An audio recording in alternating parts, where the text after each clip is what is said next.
Je vous souhaite la bienvenue dans notre méditation « Sa grâce nous suffit » qui a pour titre « Racheter le temps ». Racheter le temps car les jours sont mauvais. Éphésiens 5, verset 16.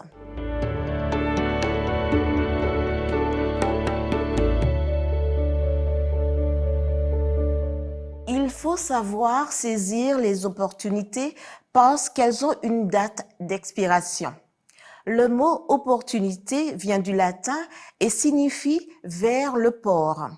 Cela donne l'idée d'un navire qui utilise le vent et le courant pour atteindre le port en toute sécurité. La brièveté de la vie est un argument fort pour faire bon usage des opportunités que Dieu nous offre. L'autre argument est que les jours sont mauvais.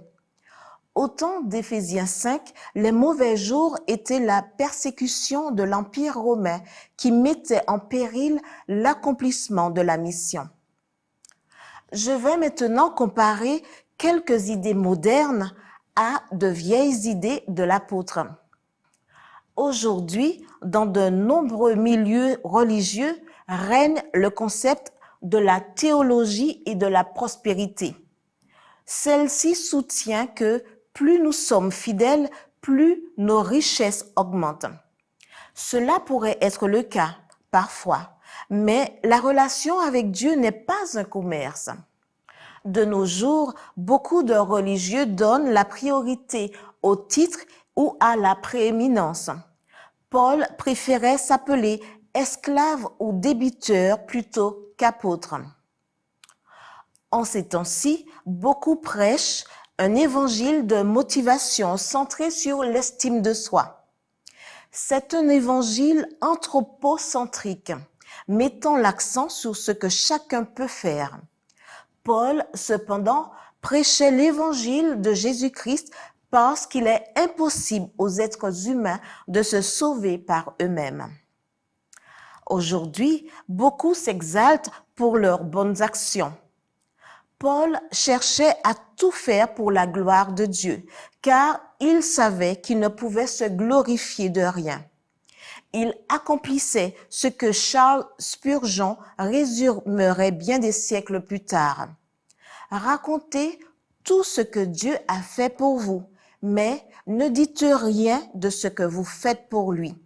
Ne recherchez pas les acclamations, cherchez sa gloire.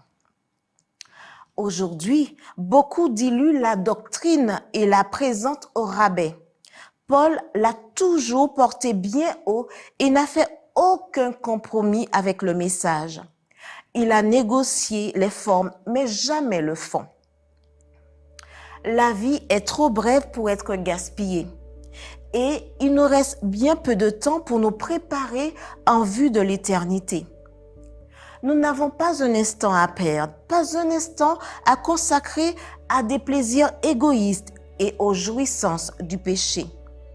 Réveillons-nous enfin du sommeil et mettons-nous au travail avec toutes les capacités que Dieu nous a données. Rachetez le temps, car les jours sont mauvais.